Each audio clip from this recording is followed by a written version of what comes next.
다 주의 것이니. 여러분, 저는 이런 분들 만나면 참 마음이 답답해요. 어떤 분들이냐면, 목사님, 무엇 때문에 나는 할 수 없습니다. 나는 이것 저것 때문에 나는 할 수 없습니다. 그런 운명주의에 빠지고 그런 팔자에 빠진 분들을 만나보면 참 제 마음이 답답해요. 뭐 여자이기 때문에, 그리고 뭐 나는 학벌이 좋지 않기 때문에 할 수 없어요.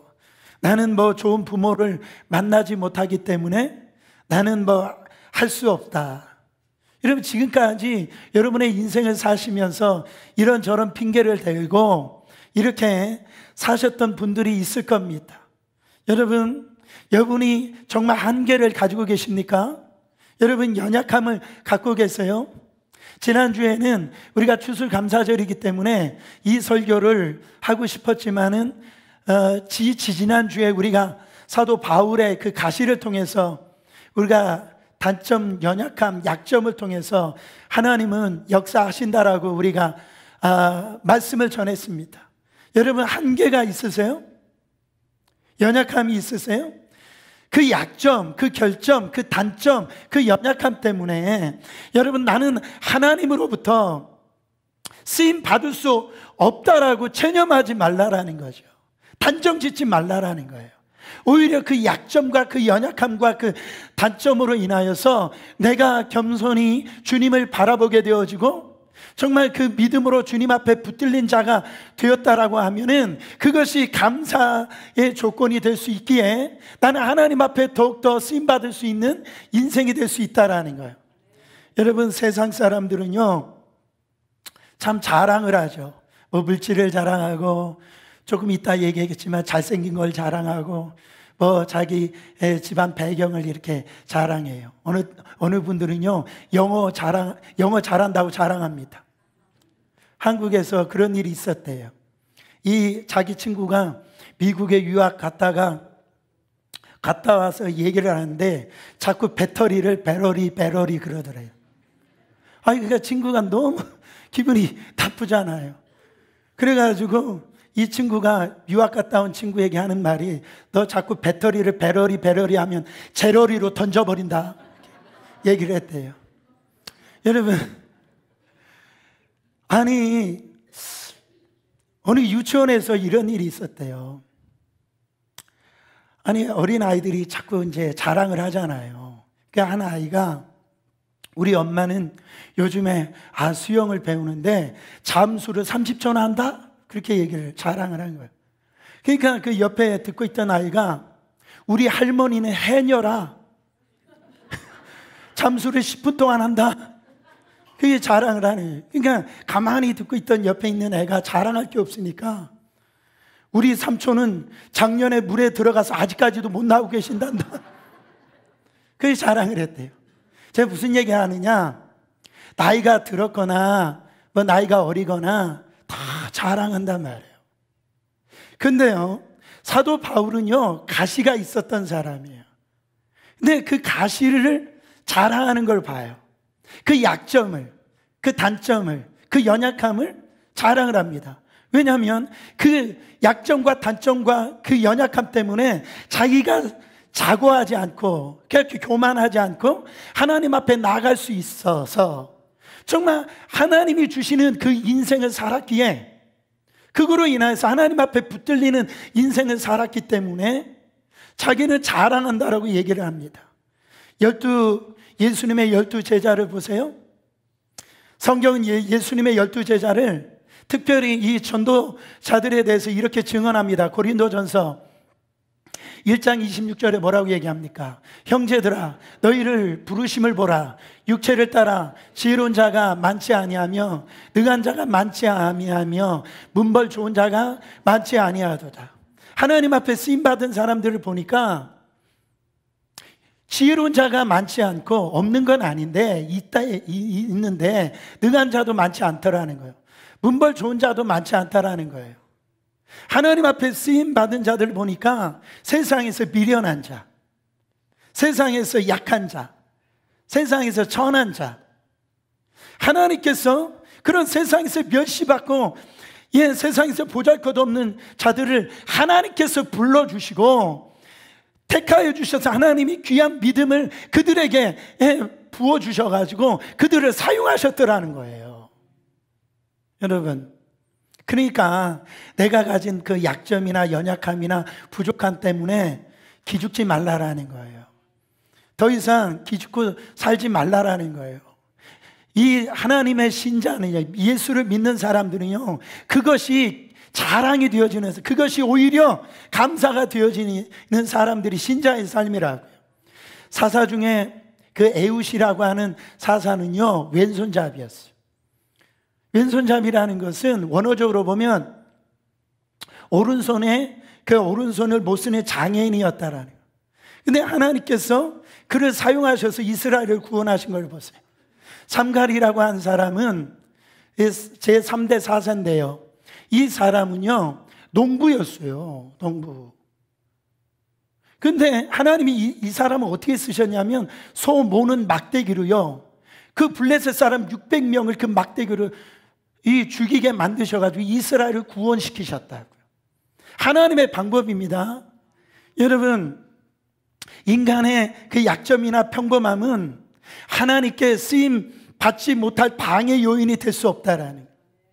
여러분, 우리가 우리의 약점 때문에 하나님을 의지할 수만 있다면 그 약점이 오히려 강점이 되시는 줄을 믿으시기를 예수 그리스도 이름으로 축원합니다.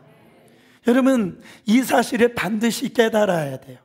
이 세상에요, 잘생긴 사람이 얼마나 많습니까? 그렇죠?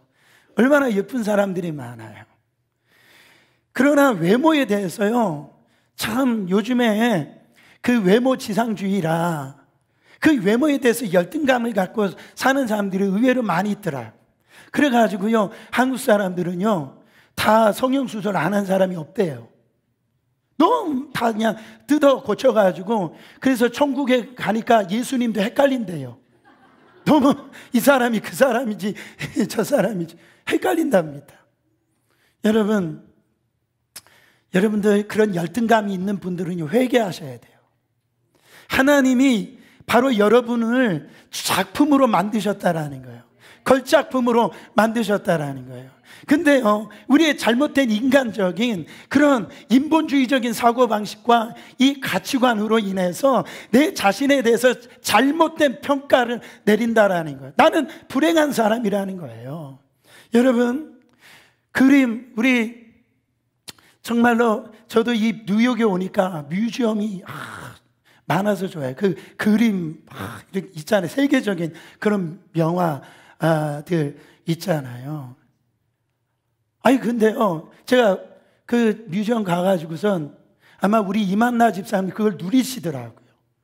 미국에 참 그림의 조예가 있으시니까 이분 대단한 분입니다, 여러분. 근데 저는 피카소 앞에서 아무리 봐도 내가 그려도 저것보다 잘 그릴 것 같아요. 이해할 수가 없는 거예요. 명화를 보더라도요, 그런 눈이 열리지를 않으니까 여러분, 그거를 그 가치를 모르는 거예요. 우리가요, 지금까지 살아가면서 나의 가치를 모르니까 자꾸 부모 원망하고 세상 원망하고 하나님 원망하고 그렇게 사는 분들이요 너무너무 많다라는 거예요. 여러분, 한번 생각해 보세요. 여러분들이 탤런트처럼 그렇게 잘생기고 예쁘다, 이게 예쁘게 생겼으면 얼마나 인생이 고달플 겁니까? 그렇죠? 그럴 일은 없지만 생각해보세요. 이 탤런트들 이런 사람들 우리가 볼 때는 괜찮은 사는 것 같지만은요, 여러분, 그 사람 마음대로 못 삽니다. 너무 힘든 거예요. 조용히 살고 싶어도 옆에서 자꾸 건드리고 말이죠, 이슈화 되어지고 한평생 잘날 일이 없는 그런 인생을 사는 경우가 너무나 많습니다. 하나님께서 정말 적당하게 못생기게 해주시기 얼마나 감사한지 몰라요. 그렇잖아. 내 자신에 대해서 하나님 앞에 만족할 수 있을 때 그때 쓰임받을 수 있다니까요. 왜 아멘이 없는 거예요, 여러분? 여러분, 저는요 과거에 그 롱다리 있는 분들 보면 너무너무 부러운 거예요. 제가 제가 고등학교 때 그런 기도를 했다고 그랬잖아요. 다리 쪽으로, 위쪽으로 말고 다리 쪽으로 5cm만 더 컸으면 좋겠다. 그 당시에 여러분 믿을지 안 믿을지 모르지만 저희 꿈이 뮤지컬 배우였어요. 비웃으면 건강에 안 좋습니다. 안 믿으시잖아요. 그래가지고 주님 5cm만 제 밑에로 좀 자라게 해주세요. 그때는요 이런 목소리가 아니었어요. 그래도 아주 그래도 칼랑칼랑한 목소리였다. 근데 하나님이 그 기도를 안 들어주셨어요. 만약에 제가 뮤지컬 배우가 됐다고 생각해 보세요. 한국 뮤지컬 거기에 완전히 아주 비참한 현실을 만들었을 거예요. 여러분, 그런데요 제가 목회하면서 깨달은 건 뭐냐면 제가 스탠다드예요. 목회하기 가장 완벽한 조건이. 할렐루야. 얼마나 감사한지 몰라요. 여러분, 안세영 집사님 제일 많이 비웃는 것 같은데요. 그때 하나님께서 정말 그 기도에 안 들어주신 게 너무 감사해요. 제가 이렇게 목사가 돼가지고 하나님 앞에 이게 영광스러운 목회 일을 하고 있다라는 이 사실이 얼마나 감사합니까? 그렇지 않습니까? 그런데 목사님, 여전히 저는 그래도 아니에요. 나같이 부족하고 쓸모없는 사람을 하나님은 사용하실 수 없을 거예요. 주장하는 사람이 있을 거예요. 이거는 불신앙입니다.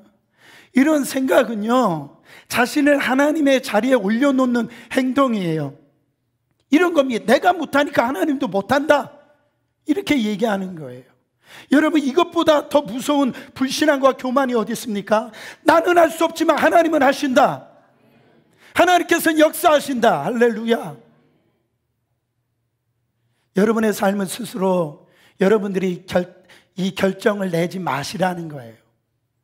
여러분, 그럼에도 불구하고 하나님께서 자신의 한계를 보면서 주저앉는 사람들을 위해서 하나님이 또 다른 한 사람의 사사를 세우세요. 이 사람은요 앞에 온니엘이나 이 삼갈보다도 더 훨씬 한계가 많은 사람이었어요. 하나님은 전혀 상상 못할 엉뚱한 사람을 들어 이렇게 쓰시는 걸 볼 수가 있어요. 그 사람이 바로 드보라입니다. 지금도요 이 젠더 문제가 사회에 심각한 이슈가 되고 있잖아요. 여성은 남성보다도 여러 가지 면에서 사회적인 어떤 지위나 특권을 이렇게 누리는 일에서 지금 정말 남자보다 못 누리고 사는 게 대부분입니다. 그래서 지금 사회적으로 이슈가 되는 거예요. 근데 지금도 그 정도라면 옛날에는 더 했다라는 거죠. 사사시대에는요 여자는 죄송한 인구조사에도 들어가질 못했어요. 노예 같은 그런 형편이었다고요. 예수님 시대에 당시에도 유대인들이요 항상 아침에 일어나면 세 가지 감사기도 했다고 하잖아요. 남자들 유대인들이. 첫 번째, 내가 이방인으로 태어나지 아니하고 유대인으로 태어난 걸 감사합니다. 그렇게 기도한다. 두 번째, 내가 종으로 태어나지 아니하고 이렇게 그 주인으로 태어난 거 감사합니다. 세 번째, 나를 여자로 태어나지 않게 하시고 남자로 태어난 것을 감사하겠다. 그리고 유대인들이 그걸 가지고 아침마다 그 기도한다라고 그러잖아요. 그만큼 여인들은 역사적으로 심각하게 성차별을 지금 받고 있다라는 겁니다. 여러분, 이런 사회적으로 문화적인 이 배경 속에서 한 여인이 나라를 위해서 무엇을 하겠다라고 일어난다라는 것은 여러분 사사시대에서는 상상할 수 없는 일이에요. 당시 가나안 왕 야빈이라고 하는 이 왕에게는요 명장이 있었어요. 바로 시스라라고 하는 이런 싸움에 아주 그냥 달인이 있었어요. 근데 그의 군대는요 철병거 900대를 갖추고 있었다는, 그냥 요즘 말로 하면 장갑차 900대가 있는 거예요. 이스라엘은 그냥 소총으로 쏘는데 이 가나안의 이 시스라는요 철병거 900승을 갖고 있습니다. 이런 막강한 전력을 갖춘 상대로 주부 출신인 이 드보라가 일어난 거예요. 이건 상상할 수도 없는 일이 아닙니까? 그런데요 이 여인은 그 불가능에 도전을 합니다. 드보라는요, 사람의 눈으로 볼 때는 엄두 낼 수도 없는 그 어리석이까지 이렇게 보이는 그런 일을 지금 하겠다라고 나선 거예요. 불가능에 도전했습니다.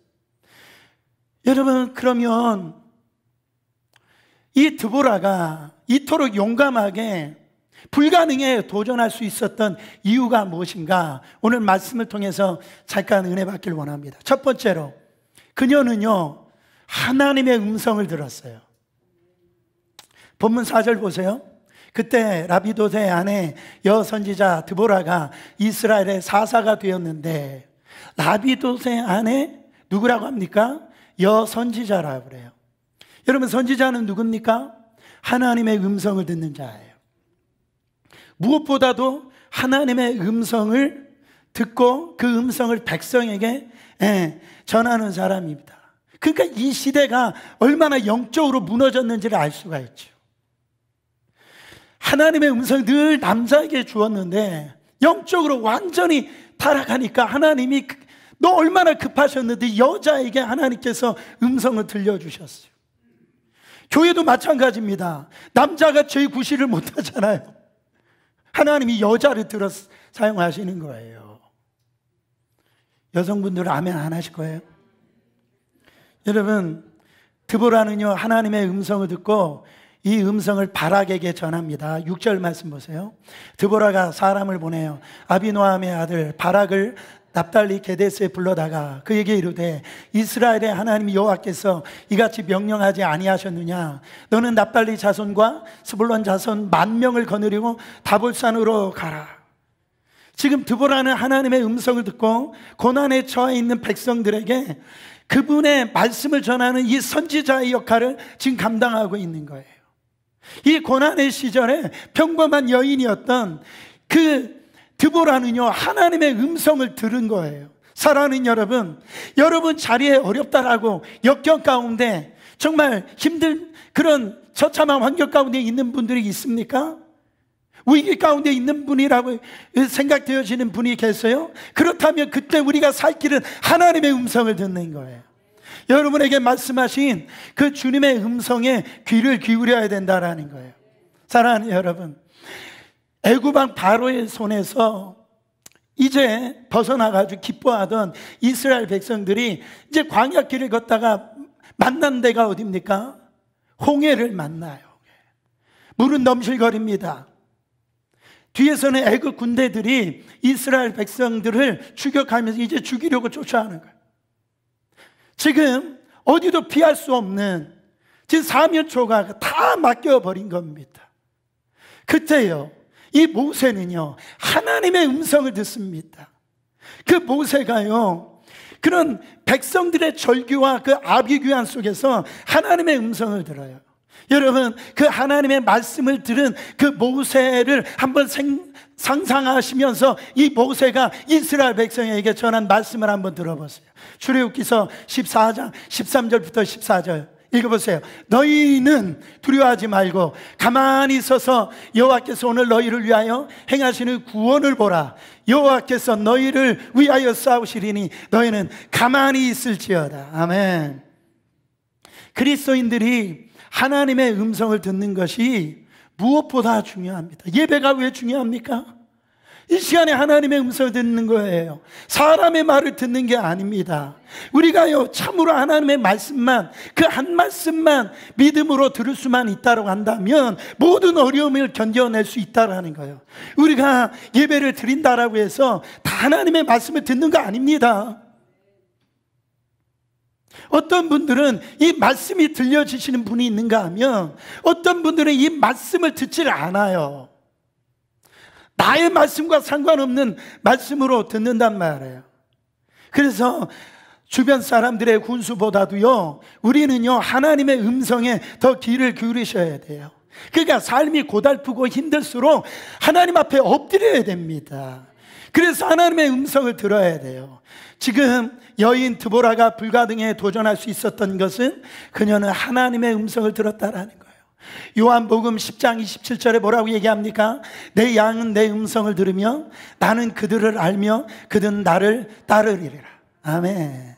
우리 안에 그리스도가 있는 사람들은요, 주님의 음성을 들어요. 우리가 안 들으려고 그러니까 그렇죠. 주님은 늘 말씀하십니다.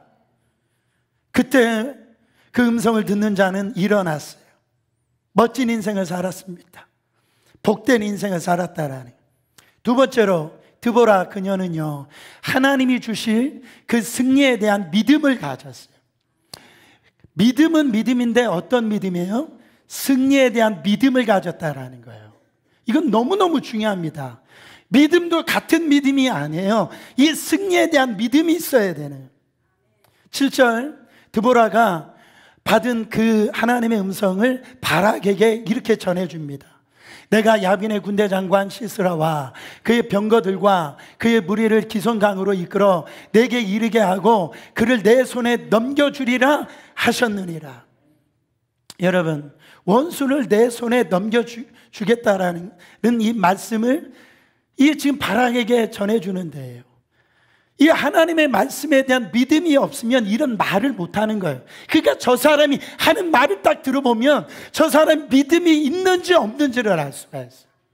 드보라는 이 하나님의 말씀을 믿었기 때문에 바락에게 그 말씀대로 믿음으로 전해준 거예요.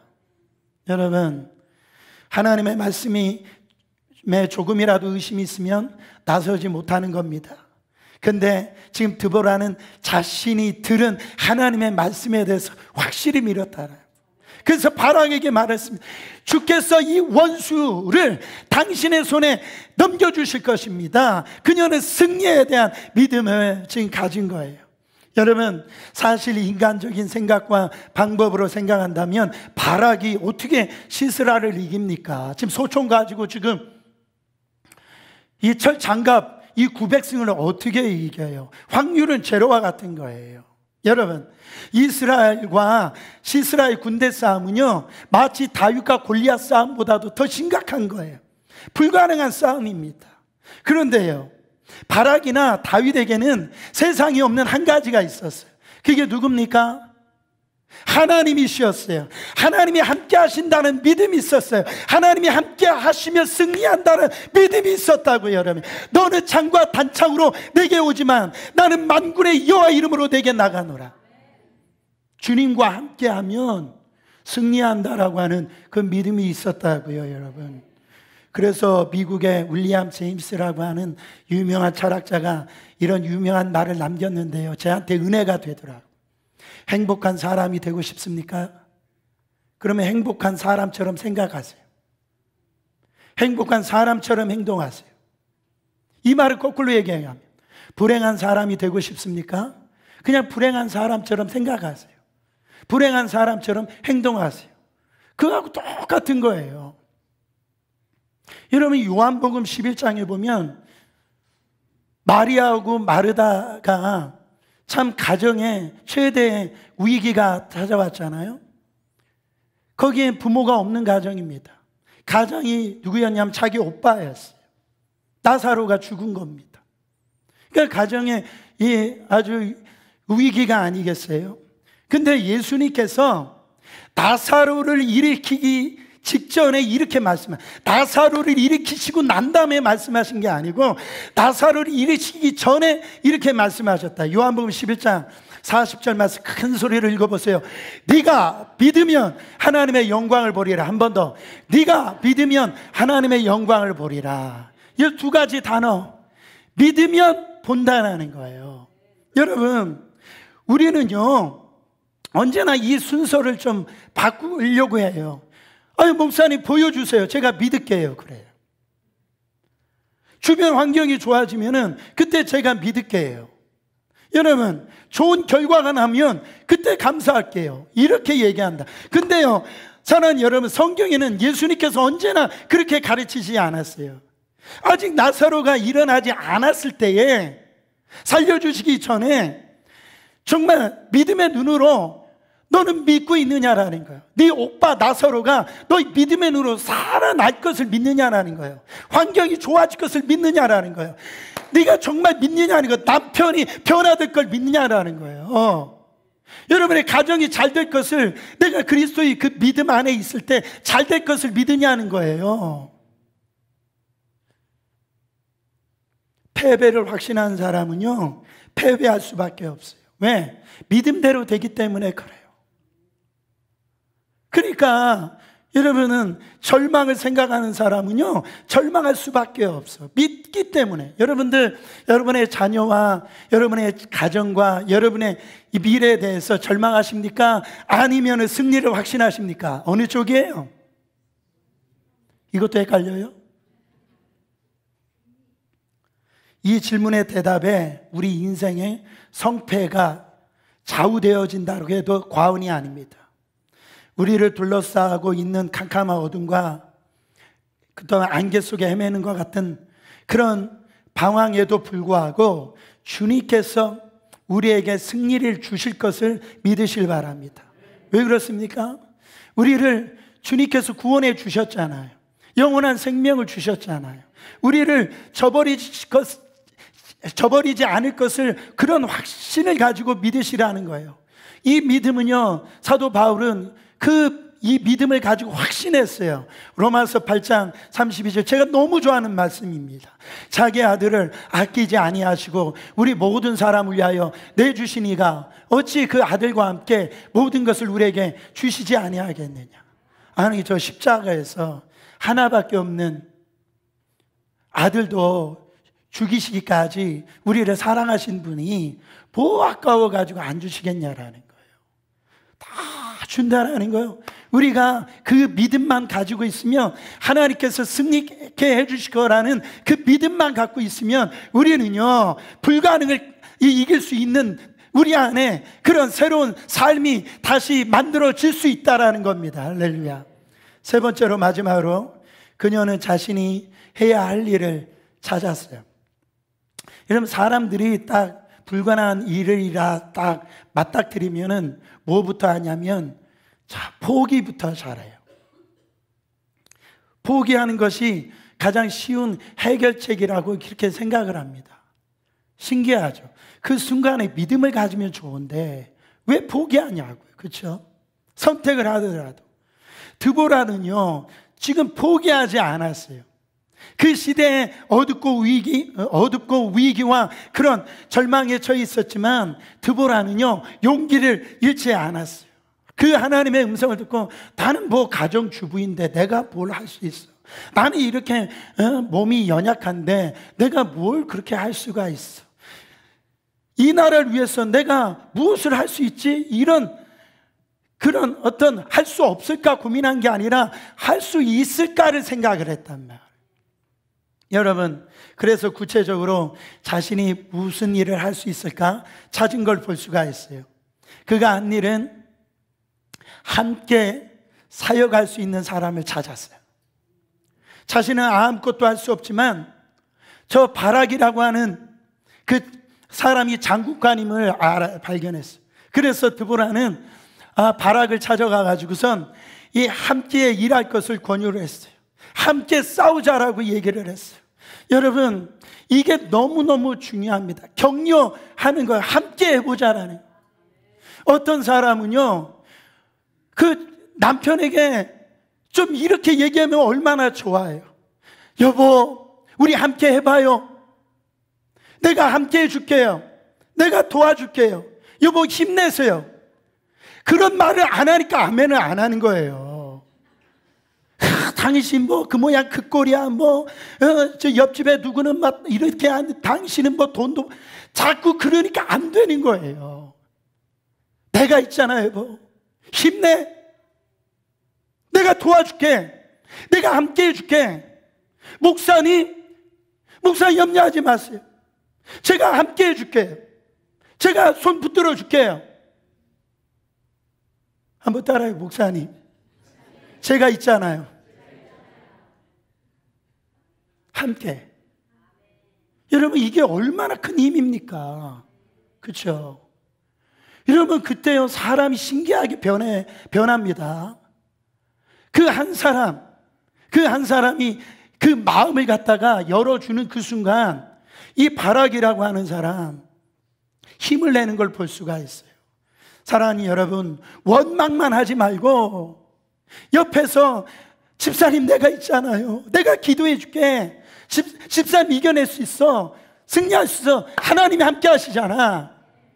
그렇게 손 붙잡아주고. 여러분 한번 해봐요. 그렇게 교회 부흥 목사님 제가 도와드릴게요. 제가 기도해 드릴게요. 진짜 아멘은 천국 가서 하시려고 그러죠.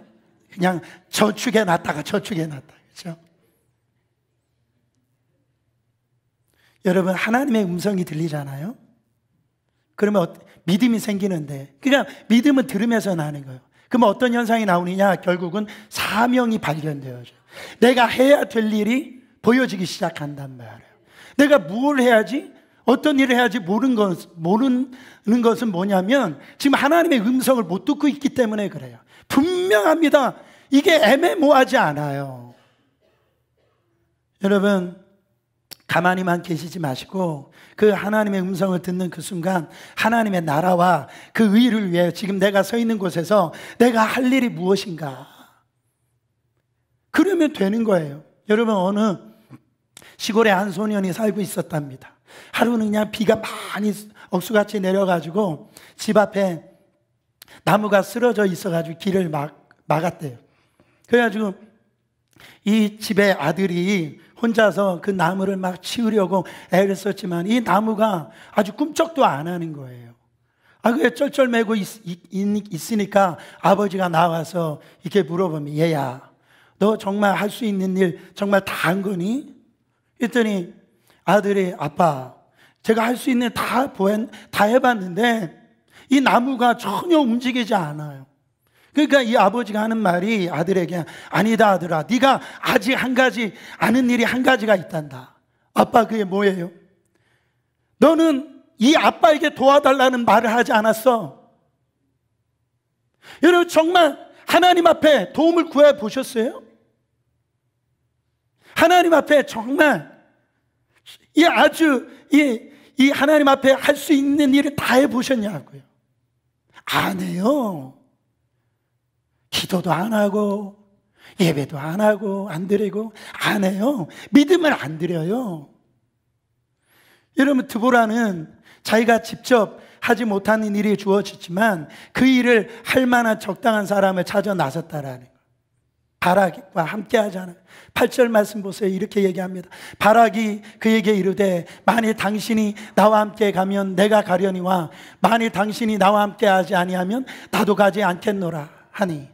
참 이게 남자의 어떤 체면을 다 무너뜨리는 얘기를 하고 있어요. 바락이 아주 그냥 졸장부 같은 얘기를 하잖아요. 지금 여자가 하나님의 음성을 들려주고 그러면은 아주 그냥 주도적으로 나가서 싸워야 되는데 바락이 하는 말이 뭡니까? 드보라 당신이 나와 같이 가지 않으면 나 안 싸웁니다. 나 가서 싸우지 않겠습니다. 아이 그렇다고요. 저는 옛날 어떤 분이 생각나는 거예요. 이분은 이제 와이프는 신앙이 참 좋고 이 남편분은 속된 말로 개떡같이 신앙하는 분인데 신방 가가지고 좀 신앙생활 제대로 이렇게 하라고 말씀드렸더니 이분이 하시는 말이, 저는 그냥 자기 와이프 그냥 치맛자락 붙들고 천국 가겠습니다 이렇게. 바락이나 이 집사님이나 지금 똑같은 거예요. 여러분 근데요 놀라운 거는요, 이런 분들을 바보 취급하지 말라라는 거죠. 신기한 게 히브리서 11장 믿음의 거장들이 나오잖아요. 믿음의 사람들이 나오잖아요. 믿음의 영웅들이 나오는데 32절에 보면 읽어보세요. 내가 무슨 말을 더하리요? 기드온, 바락, 삼손, 입다와 다윗. 지금 그 믿음의 이 수준을 다윗과 같이 그 위에다 올려놓은 걸 볼 수가 있어요. 여러분 보세요. 저는 그걸 믿습니다. 저는 여러분 한 분 한 분들을 날마다 축복을 해요. 저는 여러분들을 통해서 우리 교회가 하나님 앞에 쓰임받을 수 있는 교회가 될 줄 믿습니다. 여러분의 가정들이 다 잘 될 줄 믿어요. 여러분들을 통해서 하나님의 나라가 확장될 걸 믿어요. 여러분 그러나 거기에서 믿음이 연약할 수 있습니다. 근데요 이 사람에게 하나님의 말씀을 들려주고 또 하나님 앞에 이런 믿음을 자꾸 격려해 해가지고 이 위대한 하나님의 사역을 감당할 수 있도록 만드는 걸 볼 수가 있습니다. 그런 사람을 통해서 이 하나님께서 이스라엘을 구원시킨 걸 보세요. 그러니까 기죽지 말라라는 거예요. 지금 내 환경이 어렵고 힘들다라고 그래서 여러분, 그런 분들을 통해서 하나님의 역사가 일어난단 말이에요. 여러분, 드보라는 바락과 함께 전쟁터에 나갔습니다. 지금 700대 이 철 전차와 모든 병력을 지금 기손 강가에 지금 직결시킨 이 시스라하고 지금 마주친 겁니다. 그때 드보라가 바락에게 이렇게 또 얘기합니다. 바락, 일어나시오. 오늘 여호와께서 시스라를 당신의 손에 넘겨주셨어. 여호와께서 당신을 인도하십니다. 여러분, 자꾸 믿음의 말을 하는 거예요. 여러분, 더욱 믿음의 말을 주장하세요. 집에서도 그렇고 교회에서도 그렇고. 이게 너무너무 중요하다고요. 적군 시스라의 이 철 전차 900대를 막 보유하고 있기 때문에 이 철제 무기 하나로 제대로 갖추고 있지 아니하는 이스라엘 군대로는 정말 어떻게 보면 도저히 불가능할지라도 이 전쟁은 이미 하나님께서 바락에게 지금 넘겨주셨다라고 하는 이 믿음을 갖고 나갔기 때문에 여러분, 이 믿음을 계속 이렇게 성장시켰기 때문에 이 싸움에서 승리한 걸 볼 수가 있습니다. 바락이 하나님의 말씀에 순종하여서 어떻게 승리하게 하셨냐면, 자기를 따르는 그 10,000명 병력을 거느리고 나가자 어떤 일이 일어나냐면 하나님께서 갑자기 기송강을 갖다가 범람시켜 가지고요, 그 철 900 이 병거를 갖다가 그냥 그 범람시켜 물에 잠기니까 이게 무용지물이 되는 거예요. 그래서 이스라엘 백성들이 이 시스라의 군대를요, 한 사람도 남겨놓지 않고 다 죽이고 전멸시키는 역사가 일어났습니다. 여러분, 하나님의 말씀에 믿음을 가지고 순종하자. 하나님께서는 그 누구도 상상할 수 없는 초자연적인 방법으로 역사하십니다. 저는 이걸 믿습니다. 저는 오늘도 하나님께서 역사하실 거라는 걸 믿습니다. 어느 때는 사람을 통해서도 역사하시고 환경을 통해서도 역사하시고 우리가 상상할 수 없는 방법으로 하나님께서 역사하실 것을 전 믿어요. 여러분의 가정이 그렇게 역사하실 걸 믿어요. 여러분의 인생을 그렇게 역사하실 것을 믿어요. 여러분, 잠언서 21장 30절부터 31절 보세요. 지혜로도 명철로도 모략으로도 여호와를 당치 못하느니라. 싸움 나를 위하여 마병을 예비하거니와 이김은 누구에게 있느니라? 여호와에게 있느니라. 다윗이요, 그가 얼마나 많은 싸움을 싸웠습니까? 그런데요, 성경에 보면은 다윗이 가는 곳곳마다 싸움에서 이렇게 승리했다라고 그러거든요. 거기 사무엘하 8장 6절 14절 보면 왜 어떻게 해서 승리하게 되었느냐? 다윗이 다메섹 아람의 수비대를 두매 아람 사람이 다윗의 종이 되어 조공을 바치니라. 다윗이 어디로 가든지 누가 이기게 하시니라? 여호와께서 이기게 하시니라. 아니, 여호와가 대신 싸워주시는데 패배할 수가 있냐고요. 다윗은 그런 인생을 살았다라는. 아니, 목사님, 그거는 구약이나 할 얘기지. 여러분, 그 하나님이 지금 돌아가셨어요? 여러분 안에 계신다고요. 다윗이 뭐라고 얘기합니까? 시편 24편 8절에 보면 영광의 왕이 되시뇨 강하고 능한 여호와시요 전쟁에 능한 여호와시리로다. 사도 바울은요, 자기의 승리의 삶을 매 비결을 이렇게 얘기를 합니다. 고린도후서 2장 14절 보세요. 항상 우리를 그리스도 안에서 뭐하게 하시고 이기게 하시고. 여러분, 우리의 승리는요, 그리스도 안에 있을 때 승리하는 거예요. 그리스도가 우리를 승리케 해주시는 거예요. 여러분 안에 그리스도가 계시에요. 그 그리스도는요, 그 안에서 항상 말씀을 주신다고요. 그 말씀을 통하여서 내가 살 길을 알려주시고 이길 길을 알려주시는 거예요. 그러므로 우리는 그리스도 안에서만 우리는 승리할 수 있음을 믿으시길 바랍니다. 여러분의 생각이나 이성적인 판단이나 아니면 경험들에 비춰 쉽게 이해되지 않을지라도 이 전능하신 하나님의 말씀에 우리가 믿음으로 순종하여 항상 이기게 하시는 하나님의 은혜로 충만하시기를 예수 그리스도 이름으로 축원합니다. 문제는 뭐냐면 이 절망에 빠진 시대에 여러분 드보라와 같은 사람이 없다는 데 문제가 있는 거예요. 정말 교회 와서 사람들은 이렇게 넘쳐나는데 진짜 이와 같은 참된 하나님을 찾기가 어렵다라는 거예요. 어떻게 보면 저의 고민이기도 해요. 여러분, 간혹 목사님 제가 늘 말씀드릴 돈만 있으면 교회 어려울 땐 크게 도울 수 있을 텐데 돈이 웬수입니다. 그렇게 얘기하는 분들이. 여러분, 돈이 웬수인 게 아니라 여러분 사람입니다. 사람. 돈 가지고 하는 게 아니에요. 주님께 헌신된 단 한 사람만, 드보라와 같은 사람만 있어도 교회는요 사는 거예요. 가정은 사는 거예요. 여러분, 나라는 사는 겁니다. 여러분, 사사기서 5장 31절 말씀을 한번 읽어보세요. 여러분, 여호와여 주의 원수들은 다 이와 같이 망하게 하시고 주를 사랑하는 자들은 해가 힘있게 돋음같이 하시옵소서 하니라. 그 땅이 40년 동안 평안하였더라. 이게 드보라의 기도예요.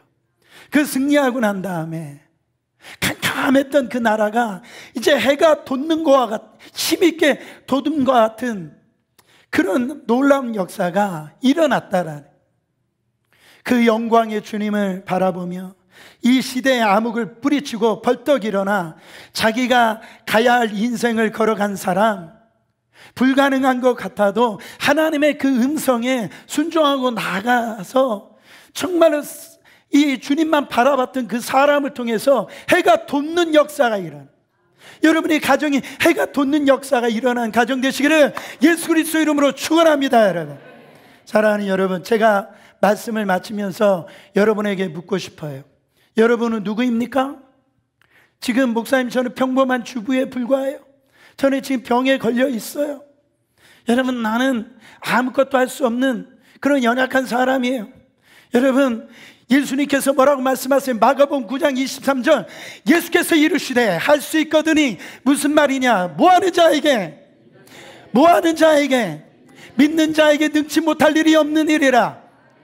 이 파서블에 아예 어포스트로피를 하나 찍으면요 아예 파서블이에요. 여러분, 그 어포스트로피가 믿음이란 말이에요. 여러분, 모세도 바락도 다 처음에는 연약하고 부족한 투성이었어요. 근데 하나님은 그 연약함과 그 부족함을 탓하지 않습니다. 그렇기 때문에 하나님의 은혜가 필요한 거예요. 그래서 우리는요 하나님의 말씀을 늘 반복적으로 듣고, 그 들은 말씀을 이 말이 이게 영이거든요. 말로 선포하고 하나님이 역사하실 걸 바라보는 그 믿음이 바로 승리한다라는 이 믿음을 가지고 여러분 함께 이 일을 해 나가면은 하나님의 역사가 일어난단 말이에요. 여러분, 영국의 유명한 신학자 윌리엄 바클레이라고 하는 사람이 있습니다. 저도 이분이 20세기에 난 유명한 영국의 신학자인데, 저도 이분의 이분의 주석을 읽고 또 이렇게 설교를 준비할 때도 있어요. 이분의 이 바클레이라고 하는 분의 이 주석을 안 읽을 사람이 없을 정도로 이분은 대단한 분이었는데요, 이분은 청각 장애자였습니다. 심각한. 그러니까 보청기를 끼지 않고서는 옆에 누가 말을 해도 전혀 알아듣지 못하고 자기 앞에 있는 것을, 자기 앞이 들려오는 전화가 심각하게 울려도요 그 전화를 들을 수 없을 만큼 그렇게 심각한 청각 장애자였어요. 그래서 어떤 사람이 이 바클레이 박사님에게 물어봤다라고 그러잖아요. 어떻게 이런 상황 가운데서 이런 엄청난 저술과 이게 신학적인 업적을 남길 수 있습니까? 그러니까 이 바클레이 목사님이 그 보청기를 빼고서 뽑으면서 하는 말이, 내가 이것을 빼면 이 세상의 어떤 소리와 다 차단되기 때문에 내가 더욱더 열심히 책을 읽을 수 있었고, 정말 더욱더 열심히 기도할 수 있었고, 내가 더욱더 열심히 성경을 연구할 수 있었습니다. 여러분, 그러니까 이분에게는 이 청각 장애가 아니라 하나님의 축복이었다라고 고백하는 거예요. 여러분들, 내 안에 다른 사람이 갖지 않는 그 약점이 있습니까? 그 한계가 있어요? 연약함이 있어요? 그게 축복이 될 수 있다고요. 하나님이 하시면 된다라는 거예요, 여러분, 신앙의 세계에 들어가면요, 하나님은 한계를 초월하시는 분이에요. 우리는 하나님을 믿는 하나님의 자녀입니다. 믿음의 사람인 거예요. 믿지 않는 사람처럼 살아가서는 안 돼요. 하나님의 자녀답게 믿음으로 자신의 한계를 뛰어넘는 그런 사람들이 되어야 될 줄 믿습니다.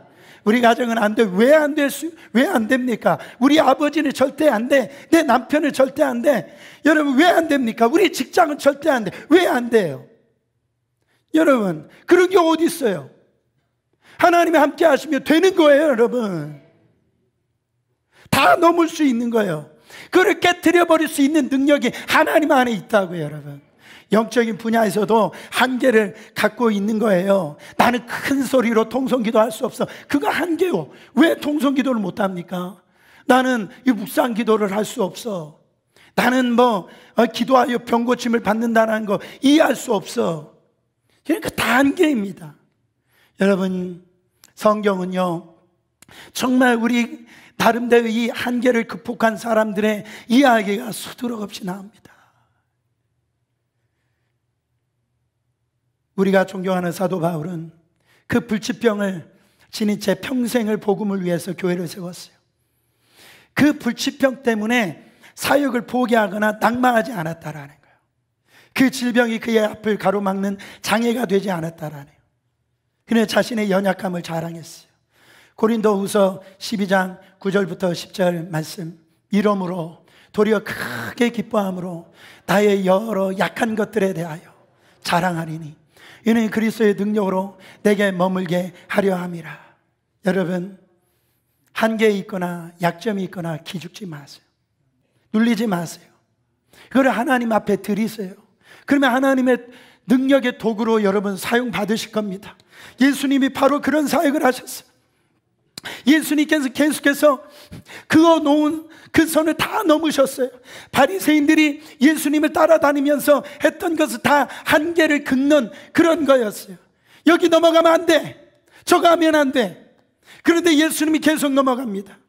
여러분, 오늘 우리 교회가 이런 참된 영성, 이 교회의 참된 능력, 예수님의 영성을 우리가 놓치고 있지는 않습니까? 여러분은 이런 영성을 여러분 놓치고 있지 않아요? 자꾸 그냥 교회만 머물려고 하고 그 상태에 안주하려기만 하고 나는 이건 불가능한 것이다라고만 자꾸 거기서 핑계대기만 하고, 여러분 왜 안 됩니까?